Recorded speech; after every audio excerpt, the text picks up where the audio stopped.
Hallo und herzlich willkommen zu Unipass Market Insights. Schön, dass Sie wieder dabei sind. Mein Name ist Florian Oberländer und endlich wieder an meiner Seite der gute Gregor Pett, unser Chefanalyst. Hallo Gregor. Hallo Florian.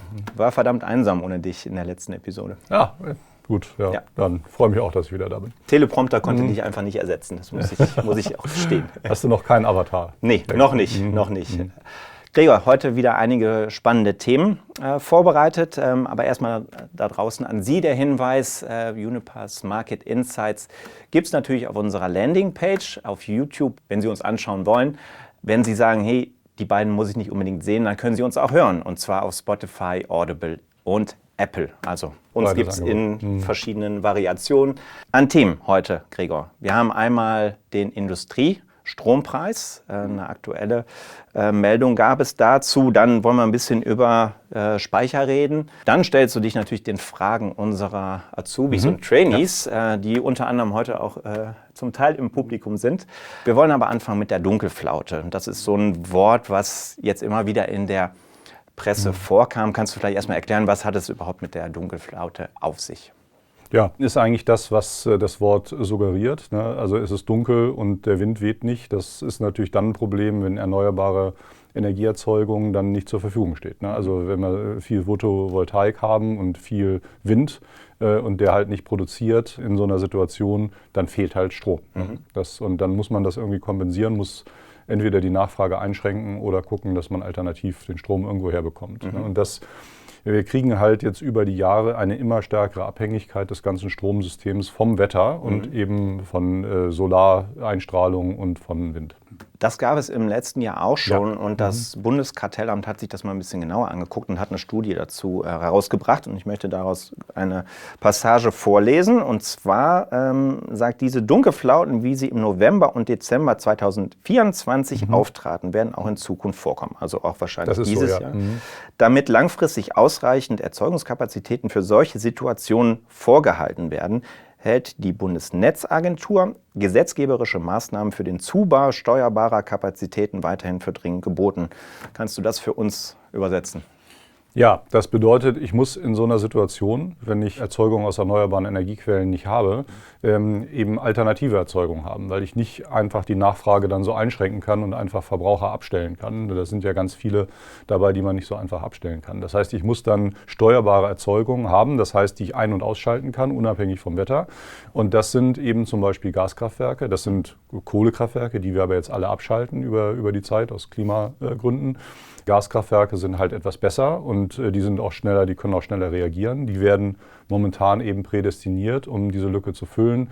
Batterien sind halt nicht in ausreichender Menge verfügbar und können auch nicht alles abdecken. Also wenn so eine Dunkelflaute lange dauert, dann muss ich schon eine sehr große Batterie haben, dass die da durchhält, und das gibt es nicht in dem Umfang, wie wir das brauchen. Okay, verstanden. In der Presse wird dann auch immer so ein bisschen auf die Preisspitzen hingewiesen, auch im letzten Jahr.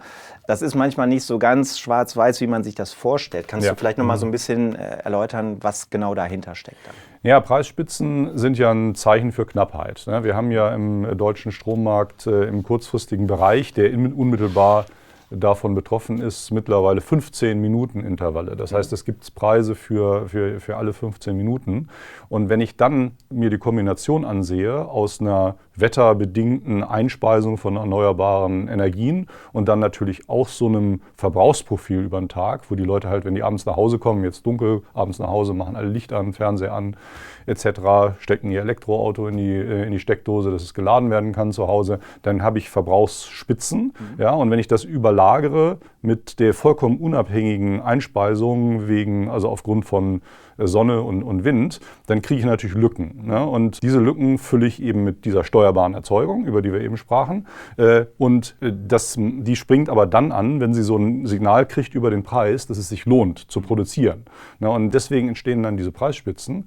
Das sind schon mal mehrere 100 Euro. Ne? Das ist in Summe aber jetzt nicht so problematisch, weil das ist ja nicht lang. Das ist ja nicht so, dass wenn der Preis mal auf 200 Euro geht in so einer Viertelstunde oder auch mal einer Stunde, dann heißt das ja nicht, dass der Strompreis über das ganze Jahr dann 200 Euro ist, ne? Oder so. Das sind einfach momentane Situationen. Der Preis schwankt sehr stark. Der ist auch manchmal null oder negativ, ne? Wenn einfach zu viel erneuerbare Energie reingeht. Und der Preis gibt halt eine Möglichkeit, dass das optimiert wird im Gesamtsystem. Und ich glaube, dann ist auch noch ein weiterer Punkt, den man hier anführen kann. Wir sind natürlich auch grenzübergreifend verbunden mit anderen Ländern. Das heißt, wenn wir natürlich einen gewissen Bedarf oder eine gewisse Nachfrage haben, aber andere Länder auch, weil zum Beispiel ein Kraftwerk ausfällt, dann wird es natürlich dann generell sowieso ein bisschen knapper. Ne? Und das führt dann, glaube ich, auch noch dazu. Wir sind in Zentralwesteuropa gekoppelt, ja, die Märkte, und das ist auch gut so, ne, weil dadurch kann Produktion in Frankreich Lücken bei uns ausgleichen und umgekehrt. Wir haben prozentual gesehen mehr Erneuerbare, das heißt, wir haben mehr Wetterabhängigkeit. Frankreich hat die Kernenergie. Ne, die Kernenergie hat aber eben auch manchmal Verfügbarkeitsprobleme. Ne, und wir haben halt eine viel größere Risikostreuung, ne, über das Gesamtsystem, weil man sich halt gegenseitig aushelfen kann. Okay. Speicher spielen da auch keine unbedeutende Rolle. Ja. Da gab es jetzt ein paar Neuigkeiten. Unter anderem hat Uniper auch veröffentlicht, dass die Stilllegung eines Gasspeichers in Breitbrunn beantragt haben. Wie passt das so in das ganze Bild, wenn man immer sagt, wir brauchen Speicher, ne, das ist notwendig. Wie passt das in das Bild? Ja, du hast vollkommen recht. Das klingt jetzt erstmal komisch, wenn Leute sich das so angucken. Das Problem ist, dass Versorgungssicherheit nicht immer so vom Markt bezahlt wird. Zumindest wenn der reine kurzfristig orientierte Markt wirkt. Und das sehen wir insbesondere beim Gas auch. Da ist nämlich die Situation, dass so ein Gasspeicher, das sind ja relativ große, sehr komplexe Gebilde. Gasspeicher sind entweder in Salzstöcken ausgesohlte Kavernen, wo Gas eingepresst wird, oder aber Porenspeicher, das sind häufig leer geförderte Öl- oder Gasfelder, die jetzt mit Wasser gefüllt sind, und man drückt das Gas rein und das Wasser wird dann nach außen gedrückt und ich kann es dann auch wieder entnehmen. Ne, also relativ komplexe, auch geologisch sehr interessante Gebilde, die aber auch sehr teuer sind, um die zu unterhalten. Und klassischerweise finanziert sich das, indem ich im Sommer einspeichere bei niedrigen Preisen und im Winter ausspeichere, und dann hat man diesen berühmten Sommer-Winter-Spread, der eigentlich so ein Speicher dann am Ende finanziert. Ne? Das geht dann, man bucht das und der Speicherbetreiber die Einnahmen und so weiter. Ja. So. Jetzt haben wir eine Situation, wenn der nicht so groß ist, dieser Sommer-Winter-Spread, dann ist so ein Speicher nicht mehr wirtschaftlich. Warum ist der nicht so groß? Das ist teilweise zurückgehende Nachfrage im Winter. Ne? Natürlich spielt auch eine Rolle, wenn Leute Wärmepumpen benutzen und nicht mehr mit Gas heizen. Ne? Dann wird das auch im Winter, also die Sommer-Winter-Schwankungen wird dann geringer. Aber auch zum Beispiel LNG, das wir zunehmend bekommen, das flexibler ist als die Pipeline-Versorgung. So, all das führt dazu, dass die Schwankungen, die man nach vorne sieht, dann geringer werden, also die Differenzen, und damit Speicher weniger wirtschaftlich. Das ändert sich aber sofort, wenn Wetterereignisse eintreten, und dann schießen die Preise hoch. Und das Problem ist aber, ich muss dann auch das Gas kriegen. Ne? Das heißt also, und wenn ich es dann nicht kriege, dann geht der Preis durch die Decke, aber ich kriege halt kein Gas kurzfristig, und dann muss ich eingreifen in die Situation, und das sollte man nach Möglichkeit eben vermeiden. Deswegen sollte man sich schon überlegen, ob man nicht so gewisse Reserven bildet, die in so einer Situation wirkbar werden, ne? Also für Schwankungen oder Ausfälle, die man so nicht vorhersehen kann. Ja. Denn natürlich kaufen wir alle und nutzen auch die Speicher, um unsere Kunden zu beliefern. Das ist klar. Ne? Aber wenn auf einmal ein Bedarf aussteigt oder irgendwelche Quellen ausfallen, dann brauche ich eben Reserven, ne? Und die bezahlt der Markt gerade eben so nicht. Okay. Ja. Das heißt also, außer kaltem Wetter bräuchte es einfach diesen Faktor, dass es wirtschaftlich einfach auch Sinn macht, so einen Speicher zu betreiben. Genau. Okay, verstehe. Okay, ja. Das ist wie eine Versicherung, die ja auch nicht wirtschaftlich ist. Ne? Weil wenn ich sie nicht in Anspruch nehme, dann ist das nur Geld, die ich bezahle. Trotzdem ist, glaube ich, so, dass es eine gute Idee ist, eine Versicherung zu haben für bestimmte Fälle. Absolut. Das erklärt wahrscheinlich auch so ein bisschen die Füllstände momentan. In Deutschland sind wir bei 75%, also zur Zeit der Aufnahme. EU ist bei 82% gegen dem Vorjahr von 93%. Also nicht ganz das Ziel von 90 dort erreicht. Industriestrompreis wäre das nächste Thema. Das ist ja auch im Moment in der Presse. Ja, natürlich zur Zeit der Aufnahme wird das noch heiß diskutiert, gehe ich von aus. Hier war die Headline: Wirtschaftsministerin Katharina Reiche kündigt Industriestrompreis ab Januar 2026 an. Vielleicht kannst du mal ganz generell erklären, was das überhaupt bedeutet. Ja, also die energieintensive Industrie im Speziellen hat natürlich ein Problem mit hohen Energiepreisen, ne, weil das für die ein extremer Kostenfaktor ist. Diese Industrien sind international im globalen Wettbewerb mit Ländern, wo die Energiepreise niedriger sind, ne, also insbesondere die Golfregion, aber auch die USA. Und deswegen ist das für diese Industrie natürlich ein Riesenproblem. Da kann ein Industriestrompreis, der das irgendwie deckelt und eine gewisse Planbarkeit für die Industrie sicherstellt, kann erstmal helfen. Das ist sozusagen eine kurzfristige Quick-Fix. Ja. Ja. Langfristig ist es natürlich wichtig, dass günstige Energie verfügbar gemacht wird. Denn der Markt hat ja einen gewissen Sinn. Der Markt hat den Sinn, dass wenn der Preis hoch ist, dass einerseits Investitionen in neue Quellen angereizt werden, andererseits aber auch das Sparen von Energie und der ökonomische Umgang, Energieeffizienz auch angereizt wird. Und das heißt, der Markt hat eigentlich schon einen Sinn, aber trotzdem ist es natürlich in dem speziellen Fall kurzfristig jetzt nicht möglich. So ein energieintensives Unternehmen kann ja nicht kurzfristig, wenn der Preis sich meinetwegen verdoppelt hat oder um 50% gestiegen ist, das kann so ein Unternehmen ja gar nicht kurzfristig einsparen. Ja? Also vielleicht auch langfristig schwierig. Ne? Und von daher ist es industriepolitisch, glaube ich, absolut richtig, dass man da kurzfristig Abhilfe schafft. Langfristig müssen wir das System natürlich so aufbauen, dass man solche Quick Fixes dann nicht unbedingt braucht. Ja. Gerade im Hinblick auch auf die Klimaziele, ne? Natürlich, ja, genau. Denn auch das willst du ja anreizen, dass Leute klimafreundliche Investitionen machen. Ja. Verstehe. Inwiefern spielt dann so eine Commodity wie zum Beispiel Gas als Preissetzer in dem Fall eine Rolle? Ja, Gas ist ja ein wesentlicher Faktor, der den Strompreis beeinflusst. Unsere Eingangsdiskussion, die wir hatten, was ist in Stunden, wo kein Wind weht oder wenig Wind weht und wenig Sonne scheint, dann laufen viel Gaskraftwerke und diese Gaskraftwerke, der Preis, zu dem die dann produzieren, wird halt vom Gaspreis bestimmt. Und deswegen hat der Gaspreis gerade in solchen Stunden einen Einfluss auf den Strompreis. Denn diese Stunden werden natürlich immer weniger, weil immer mehr Erneuerbare generell da sind. Ja. Das ist ja auch richtig so. Aber in ein paar Stunden brauche ich es halt. Und da hat der Gaspreis dann natürlich einen massiven Einfluss drauf. Und da ist es dann halt auch wichtig, dass man da mit Langzeitverträgen, sage ich mal, eine gewisse Sicherheit ausschöpft. Genau, denn die Eingangssituation, wenn es knapp wird, dann wird es sehr teuer. Der Extremfall hatten wir vor ein paar Jahren, als massiv die Speicher befüllt werden mussten vor dem Winter 22, das war im Jahr 22, als die russischen Importe dann weggefallen sind aufgrund des Krieges. Ja. Und da hat man dann Preise zwischen 200 und 300 Euro pro Megawattstunde gesehen, weil dann wirklich versucht wurde, massiv Mengen zu kaufen und in die Speicher zu bringen vor dem Winter.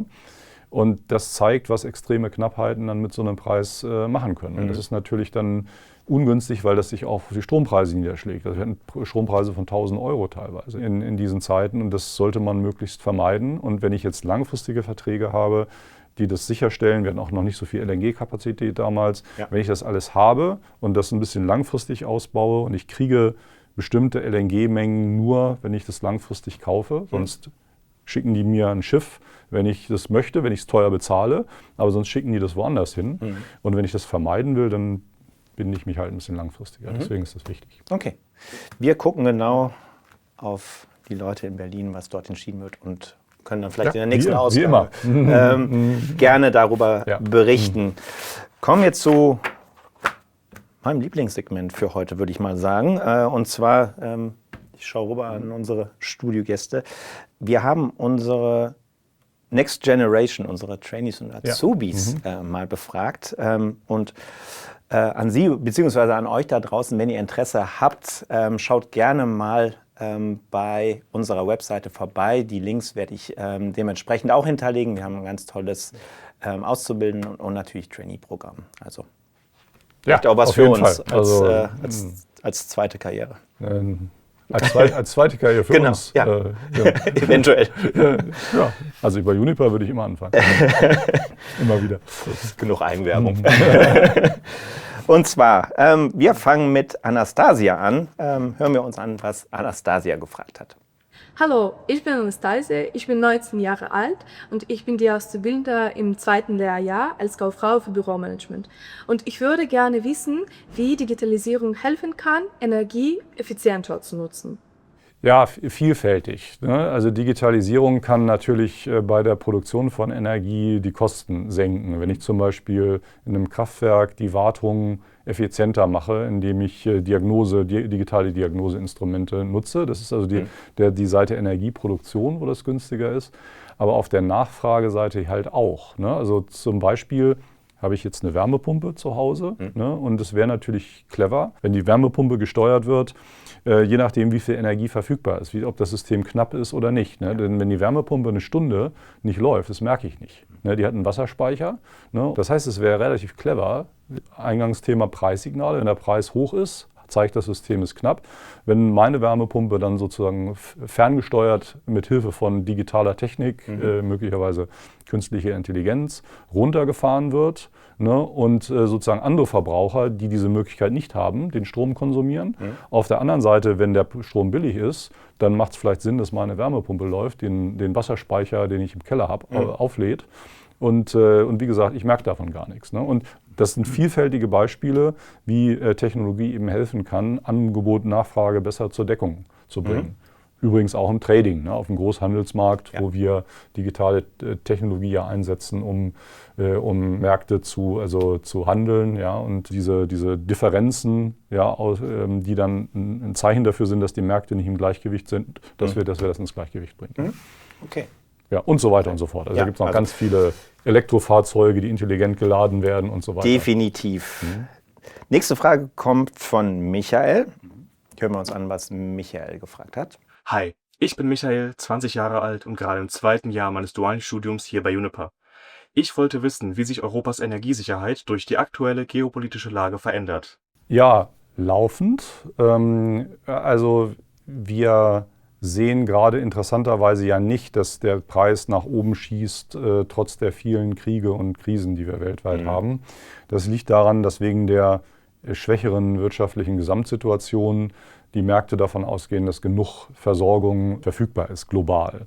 Das muss aber nicht immer so bleiben. Ne? Und insbesondere, wenn globale Krisen, möglicherweise auch hybride Kriegführungen dazu führen, dass kritische Infrastruktur betroffen ist, dann würden wir das auch sofort bei uns halt spüren. Ne? Also Energiesicherheit zum Beispiel, also wenn Offshore-Infrastruktur, zum Beispiel Windparks oder aber auch Gasleitungen betroffen wären von hybriden Angriffen oder physischen Angriffen, Dinge wie zum Beispiel in der Ostsee, wo dann irgendwie ein Schiff mit einem Anker dann eine Leitung beschädigt hat, Kabel beschädigt hat. Solche Dinge würden sich dann unmittelbar auf die Sicherheit unserer Energieversorgung auswirken. Und wichtig ist eben, dass es nicht erst gesehen wird, wenn es passiert, sondern dass wir im Vorfeld uns schützen vor sowas. Und zwar sowohl physisch als auch digital. Also insgesamt spricht man ja von hybrider Bedrohung und das trifft es auch genau, was es ist. Ja. Und ich glaube, wir sprechen da oft genug in diesem Format auch drüber, die geopolitische Lage beeinträchtigt Energiemärkte immer. Ja, und eben auch in Formen, die wir bisher noch nicht gesehen haben, Stichwort digital. Ne? Also wenn diese Digitalisierung, die Vorteile, das war die Frage von Anastasia eben, die Vorteile haben eben auch den Nachteil, dass die Infrastruktur angreifbar wird gegen digitale Angriffe. Ne? Ja. Okay, wunderbar. Kommen wir jetzt zu den wahrscheinlich 2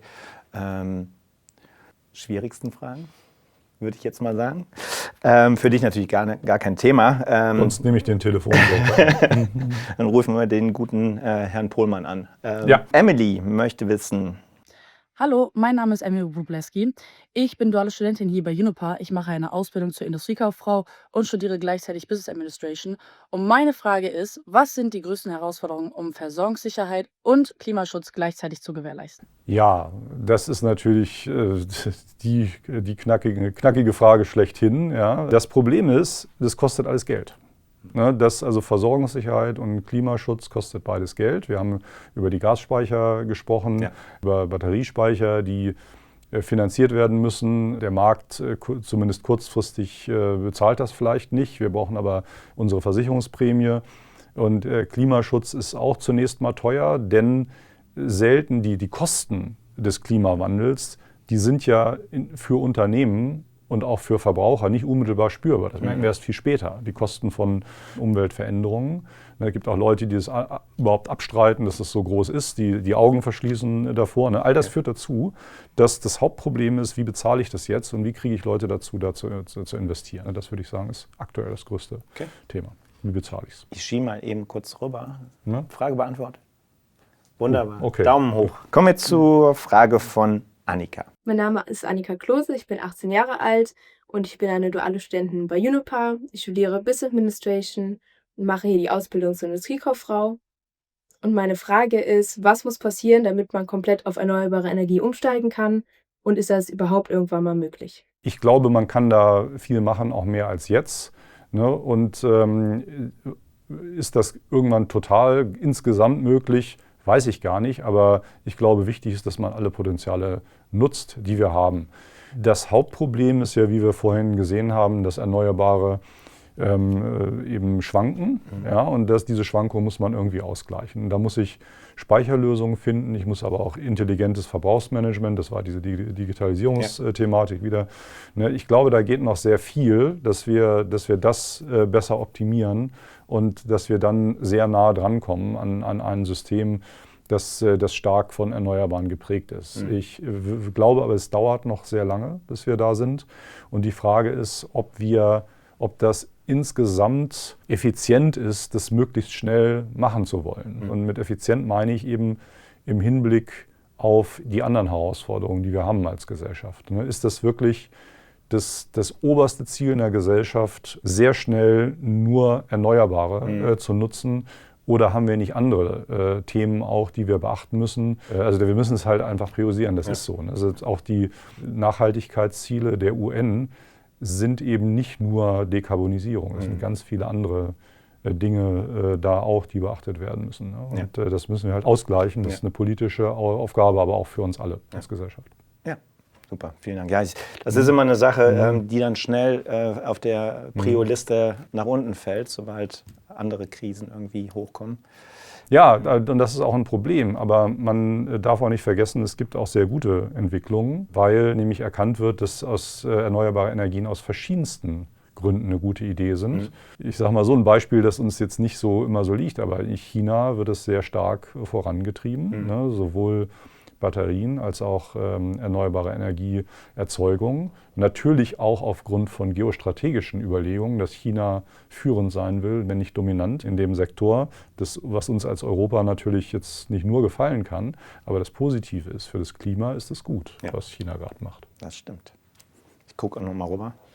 Beantwortet wieder. Ja, passt. Also alles richtig gemacht. Ich glaube, besser wird es nicht mehr, würde ich sagen. Dann machen wir hier an der Stelle dann Schluss. Gregor, vielen Dank für deine Antworten wieder. Ich hoffe, du bist bei der nächsten Runde auch wieder dann dabei. Absolut. Vielen Dank. Vielen Dank auch für die tollen Fragen.